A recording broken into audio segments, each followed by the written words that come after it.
Oh my God, I'm live. And welcome to 10-minute trip. Follow me to the Fringe. Yay!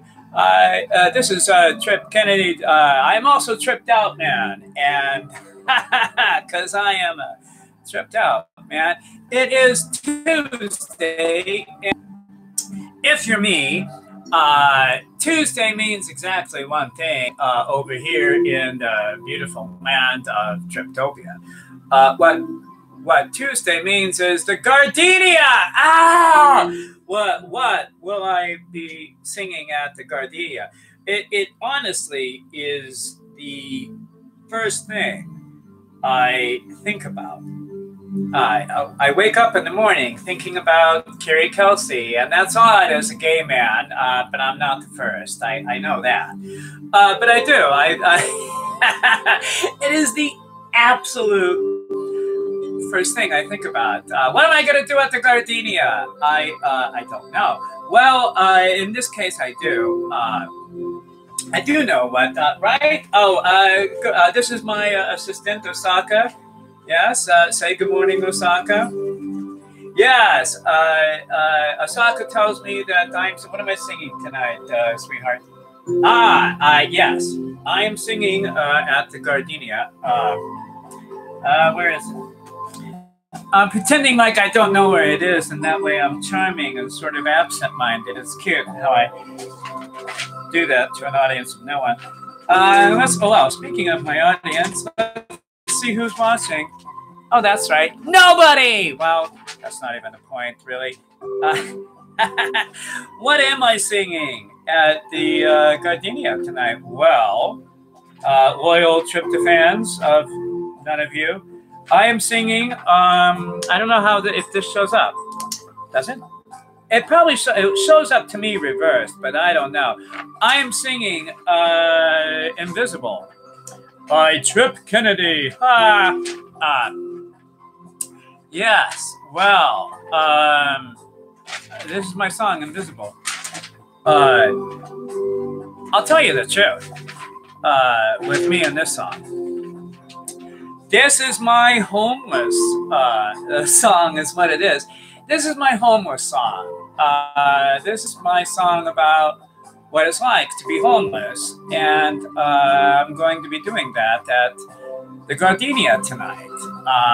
So, you know, pressure's on there because, because last week, at the Gardenia, was the 27th of March, which was a very important day in Tripland because that was the date last year, March 27th, that I got out of the hospital and arrived at the Midnight Mission. It was on the 27th of March of last year, and so last week at the Gardenia was the time and place really to tell people that because it was the anniversary, and people talk about big things like that sometimes at the Gardenia. You know, they'll say whatever. People do fill each other in on big events. This is kind of loud, huh? It's a little loud. I'm talking over here. Jesus with that. Osaka, get somebody on the volume there. I'm not happy with I'm not going to compete with the disco all day. You know what? You could. I would love some coffee, maybe, and Osaka. If you would get me some coffee, that would be awesome. Yeah, she's dead. The point, anyway, last week at the Gardenia was the 27th, and I told this about what that meant, and you would think that would have been the time to do the where did I put it? The homeless song. You would think, you would think on the 27th, when you go to the Gardenia and tell everybody you used to be homeless, you should, and you're a songwriter, right? You should probably sing the homeless song. But I'm opposition. What do you call it? Oppositionally defiant disorder. There is a thing, by the way, called oppositional defiance disorder. Odd. Michael Thone has it. He's crazy. It's just a reason to argue all the time. Hashtag me too. I have oppositional defiance disorder. Whatever. The point of that was, what was it? Oh, last week at the Gardenia, when I told the homeless thing, you would think that would be the time to sing the song. But I'm counter. I'm oppositional. And also I was number 2, is what it is. I was number 2 at, because I like to go early. When I go to the Gardenia, I like to go early because I die. I'm a pussy. I have about, I'm good till about 10 o'clock and then I die. And then if I eat, it's worse because I fall asleep immediately after I eat. And a million other ridiculous complications that there are with me. But at the Gardenia, it's a long show. It starts at 9:30 and it will finish around 1, around 1:30, and it's all great, you know, but I'm a pussy, and about 10 o'clock I die. So so I try to get to the Gardenia by 7:30 for me. I have to get to the Gardenia usually. I try, but it is hard. I live in Highland Park, and it's great when Bill takes a lift over. That's wonderful, but that doesn't always work out, and Bill is not always going. And when I go, I take the bus, and it takes me from Highland Park to get to the Gardenia. I have to leave here about 5 o'clock so that I can sing at 10 o'clock. That's, I know what I did for love. I waited in line is what I did. I did. I do every week. I still do. I'm going tonight. Anyway, so I try to get there by 7:30 at the Gardenia. And it's fun. You wait in line with everybody. And that used to intimidate me a lot because they're all good looking and talented. And I show up and then I walk around the world just assuming you all hate me. I do. I do. So when I show up places, I honestly think, just shut up, Trip. Nobody needs to hear you, Trip. Just shut up, Trip. All the time. And I have found that the more, ironically, I have found the more I shut up, the better. It turns out everybody was correct. I really should shut up. Which is why I have a YouTube channel. Now I can talk all I want and pretend like, you know, people actually care. It solves everybody a lot of time now. But no, my job most of the time when I go places is shut up. It is. So I go there, but now they're kind of nice to me. They are, the people online. They don't nearly intimidate me as much as they. Well, it's not exactly intimidation. No, it's not exactly. It's not exactly intimidation. I mean, I could take Freddie Webber. Don't get me wrong. She's feisty, right? Freddie Webber. She's a feisty. I could take her. I could take her. I could take over #1 spot if I wanted to at the Gardenia. I could be #1, Freddie. I don't have to move your keyboard. I don't. That's very funny. Oh my God, we're almost out of time. And I haven't talked about anything. just a shout out to Freddie Webber. Here's the thing about Freddie Webber. She's great. And she usually starts the show over at the Gardenia. And here's what you don't know about Freddie Webber. When I very, very first started going to the Gardenia last summer, she asked me one time if I would help her move this keyboard that she has from in her car to inside the Gardenia, and would I please do that? And I love to be helpful. It's ridiculous in me. I do. If somebody asks me to help them, that is like a little self-esteem workshop for me. Is what, oh, I have value. You have validated me. That's kind of where my head was at. Look, I wait to fit in with these people. I'll be the nice guy. You know, so I did. And I don't know how she exactly knew that I really did not have money to pay for the cover that night. I do, because I never do. You know, I get $100. You have to understand. I get $100 a month. If I'm not working, I get $100 a month to spend. So I don't know how Freddie exactly knew that, but she gave me $10. She did, and at the time, I so needed that. I did. She gave me 10. And then for a couple of weeks after, a long time, whenever we were in line together, she would get. I don't know, because I didn't tell Freddie any of the homeless stuff until months and months and months later. Like this year, actually, I started letting people in on, you know, there's a story happening here, is what that is. I did start letting people in on the big thing. But she didn't know at first, right? So that was like a part-time job for me. It helped me tremendously.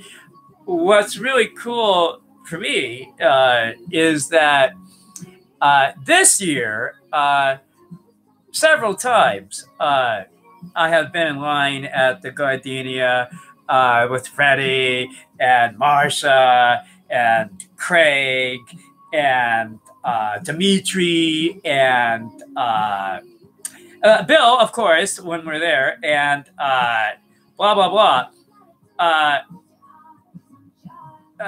So I have been with her in line several times, and helped her with her keyboard, and then she tries to pay me. But see, the really cool thing is I don't need it. I mean, I do now. Several times this year, she has tried to pay me, and then I say to her, I do not need the money today. There will be a time I need money, but today I do not need money. And that's, I have had the luxury of being able to say that and have that be true. But that's no longer true, Freddie. I will be there tonight, and I do need it. And if you offer me money tonight, Freddie, I will absolutely take it. Because I'm a producer. Yeah, I'm a producer. So the point is, I'm going to the Gardenia. And it's ridiculous how important that is to me. It's my favorite thing, actually. I stress about it all the time. How is it going to go at the Gardenia? I do. It's so great. Anyway, so we are doing Invisible. Let me just tell you about Invisible. It is my homeless song. It is exactly what it's like for me to be homeless. This is exactly what it's like. Here's the scary and super weird thing about me and Invisible. That's right. Scary, super weird. What? I mean, come on. What else? Really? What else were you expecting except, you know, scary? stupid, weird. Yeah. Here's the scary, stupid, weird thing about this song. I wrote this song, yeah.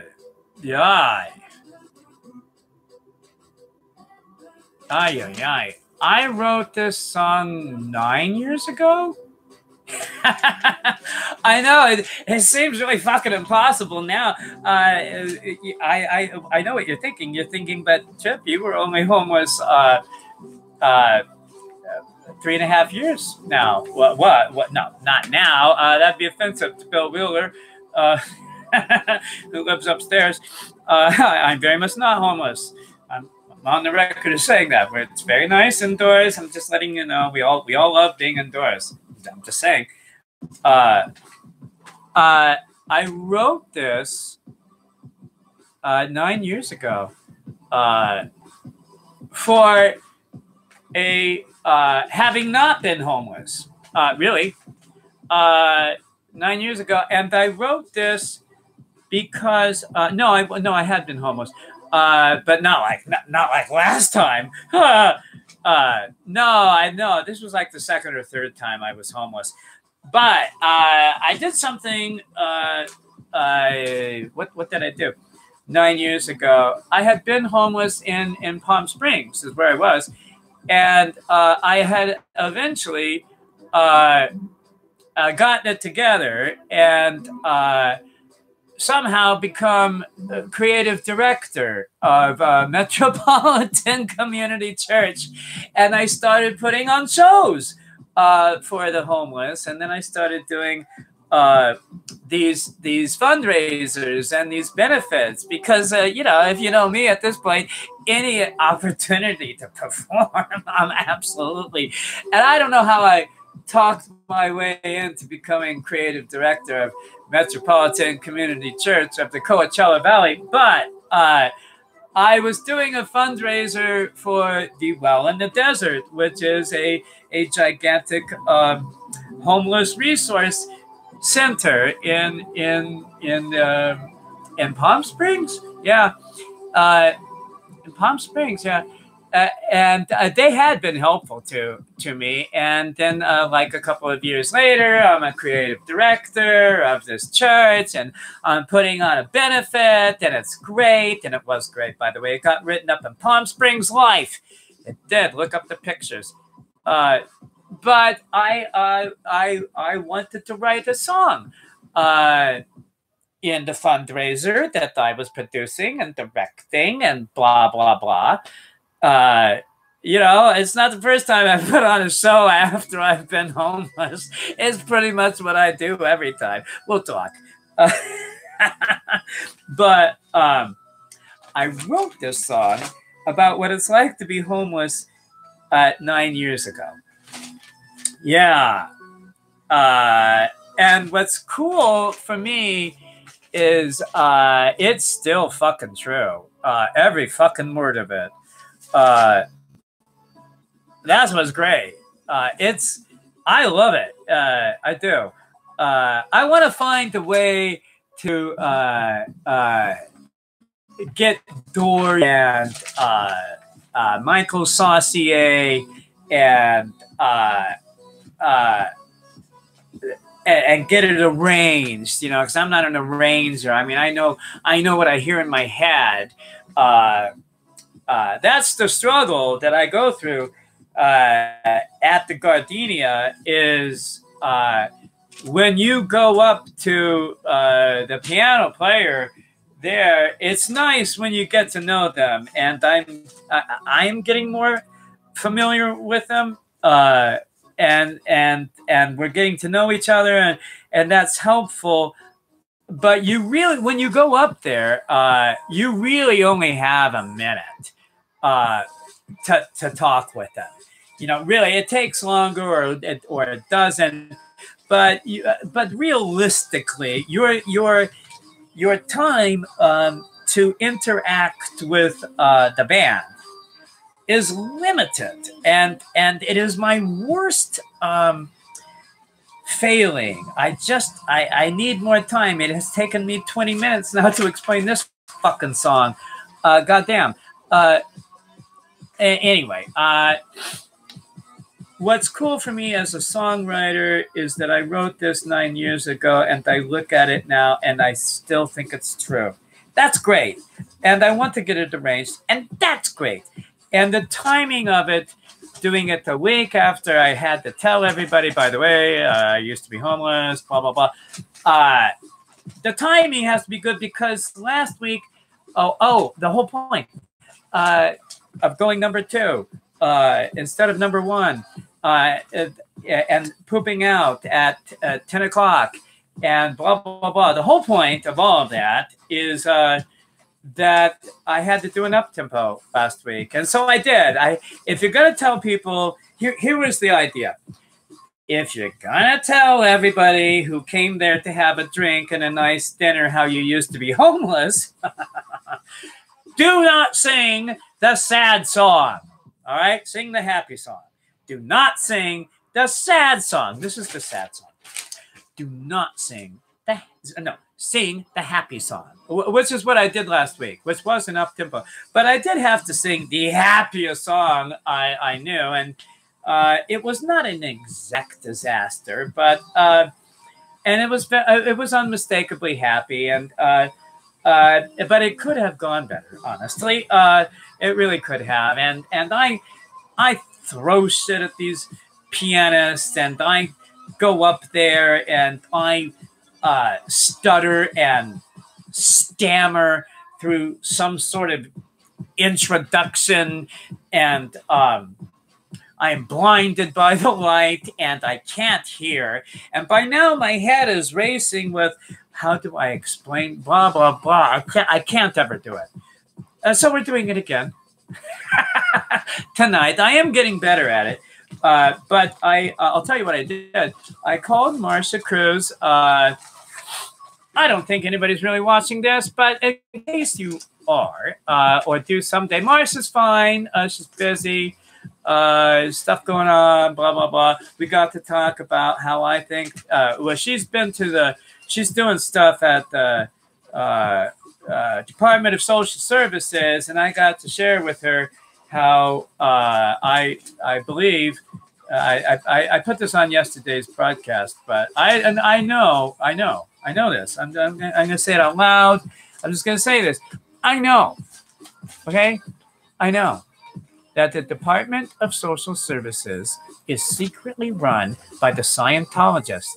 It is. I know this because there's absolutely no other fucking way to explain the psychological battery of tests that you have to go through when you go to the Department of Social Services. It's one giant psychological test to see if you are worthy to be inducted into being a soldier for the Scientologists on the alien planet of Zork. I know this. And I got to share that with Marsha. She's fine. Just letting you know. And she helped me write in the chords. So I'm going to create today a chart for Dory and Michael Saucier and Steve Rollins, who doesn't need a chart for anything, but him too. So that and what will be great is now that they all know, right? Then we'll end with this because who cares? No, I care. So. With this, now that they all know, right? They all know about the homeless thing, and they all know about the fundraiser. And they all know the show. And this is the time to do this song. So, yay! Thank you, Marsha. By the way, thank you, Marsha Cruz, a million times. And Freddie Webber, I do not. Freddie Webber. I will be there. I love everybody at the Gardenia, except I love everybody at the Gardenia, except